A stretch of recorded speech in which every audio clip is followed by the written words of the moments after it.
Buongiorno, è con noi Virginijus Sinkevičius, Commissario Europeo all'Ambiente con delega all'Economia Circolare. Welcome Commissioner and thank you for joining us at the DRCS Academy Green Talks. La sostenibilità della nostra economia passa dalla capacità di riutilizzare le risorse, quindi l'economia circolare è fondamentale. I start from the first question. A che punto è l'attuazione dell'Action Plan UE per l'economia circolare che avete presentato nel 2020? Yes, so thank you very much and thank you for having me. And I'm happy to say that what we have adopted in 2020, the Circular Economy Action Plan, it's really well on the way and it's well advanced. If I had to make one general point on this, it would be that we are moving from the approach that was created to really making circularity the center. Because ultimately we are focusing on design.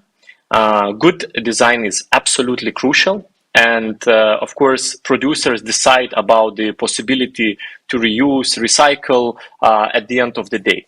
So March this year we have adopted our plan, circular economy package proposal, which is focusing and expanding our eco-design directive. So we basically drawing lessons and making conclusions of what already worked, and we're trying to expand it.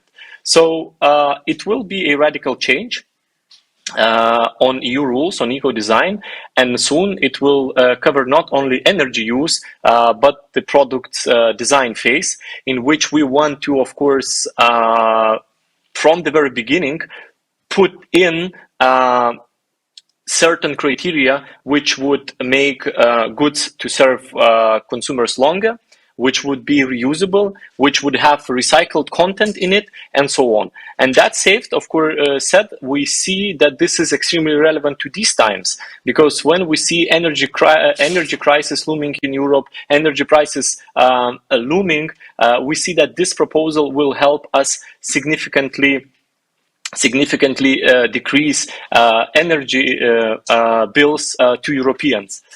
Secondly, in November, we will adopt another package of proposals, and this will include modernization of law on packaging and packaging waste. So we ensure that all packaging in EU is easy to reuse and recycle. By the end of this decade, we will also propose EU's first policy framework on bio-based and biodegradable and compostable plastics. So with all these proposals, I would say 2022 is a key year for a circular economy in the EU. And of course, we're building on work that we have already done. For example, in 2020, we proposed new rules on batteries and launched Global Alliance of Circular Economy and Resource Efficiency. In 2021, we reviewed regulation on waste shipping. So there is a lot of work which continues, and I'm sure that our goals will be reached, which we set out in the action plan by 2030. Queste le proposte che avete fatto, ma quali sono i settori più avanzati e quelli in cui è più difficile portare avanti la trasformazione?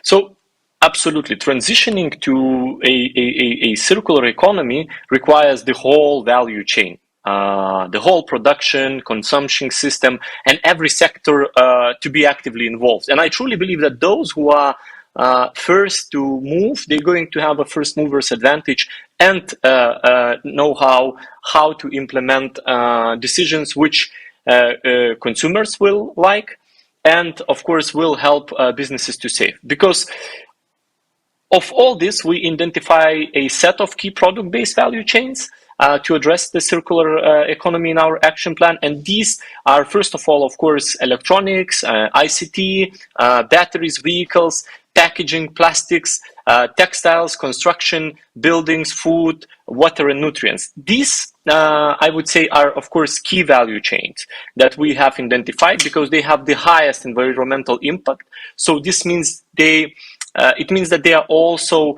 sectors with the highest potential to become circular. But I have to say that each sector and each value chain pose its own challenges. So we're definitely not having an approach that one size fits all. Each group and each sector will have to be looked individually into different issues like social issues of these value chains, for example, textiles or batteries. For batteries, for example, as I said, we have new legislation on the way, which is very nearly final, and now it's a very comprehensive legislation package looking at the whole life cycle of batteries. And this is something what we would like to, of course, replicate, but only looking at the concrete sector and their specifics. So this means ensuring resource saving, but also development and research of innovation of the products. Veniamo all'Italia. Come valuta l'impegno del mio paese e delle aziende italiane nell'attuare l'economia circolare o comunque nel cercare di portare avanti la transizione? Yes, so like any other country, Italy, of course, still has a long way to go and a lot of work to do as regards the circular economy and especially improving waste management. However, having said that, I think what's the big advantage Italy has been always a pioneer of good design. And there is every reason to believe that this will apply, of course, to circular thinking as well. Once in a while, I meet business communities from all across the Europe, including, of course, Italy. And I can tell that during those meetings, for example, I get confirmation that Italian industry, especially fashion industry, is really ready to go circular. And they really want to have a level playing field. They want all to advance.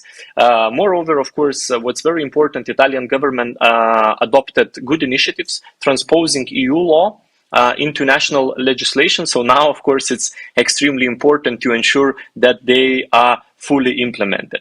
Waste management is a big issue.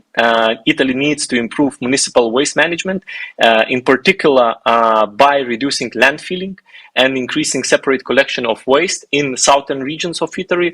Currently, country is paying fines for irregular landfills and for waste management in the Campania region, which, you know, this money could be actually better spent, I think, building waste management capacity. So the government needs to ensure that waste disposal in Italy is carried out in compliance with the EU law.